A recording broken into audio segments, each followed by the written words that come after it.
spent quite a bit of time thinking, okay, life is getting so busy.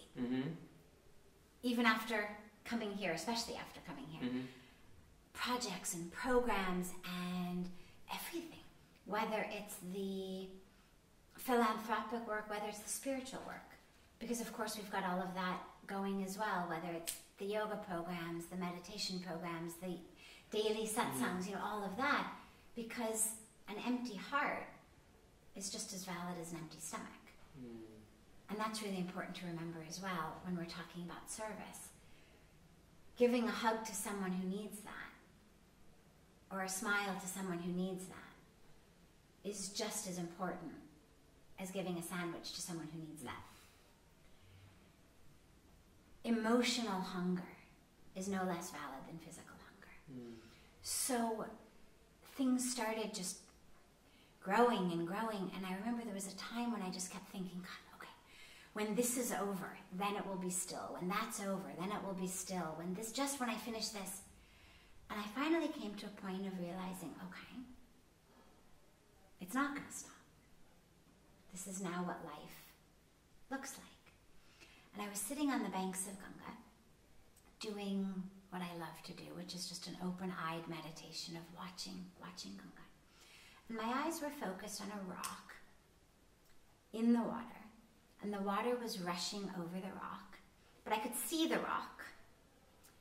There was a little piece on the top of the rock that wasn't always covered, depended on the size of the wave that would come over. And as I was focusing on that, I had this awareness of, wow, Ganga's flowing so fast. So actually, that which I'm meditating upon is in constant motion. There's no stillness in this image at all. And yet, the image is constant. What I was looking at stayed the same, the rock, Ganga. And yet,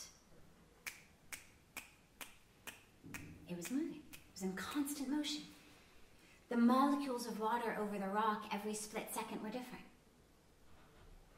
And yet, it was still. And the awareness came, wow. What it means is that even though the form keeps changing, the molecules of the water that are washing over the rock keep changing, the essence is the same.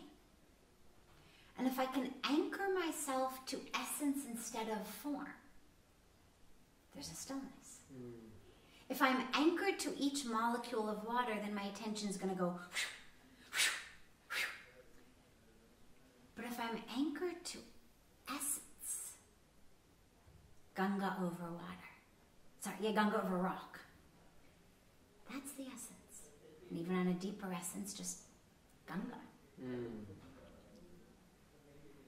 The deeper essence, the divine, Ganga's the goddess. So you can go into layers and layers of depth of the essence. But even on the most superficial level of essence, even just Ganga flowing over rock, there's stillness. And I learned in that moment, and I've carried it with me since then, to just keep anchoring myself to essence rather than form. Yeah, the form is going to keep changing. My form, the form of the world around me, that which is in my visual field, that which is in my auditory field, it's going to keep changing. But the essence is the same. Ganga. I love it. It's beautiful.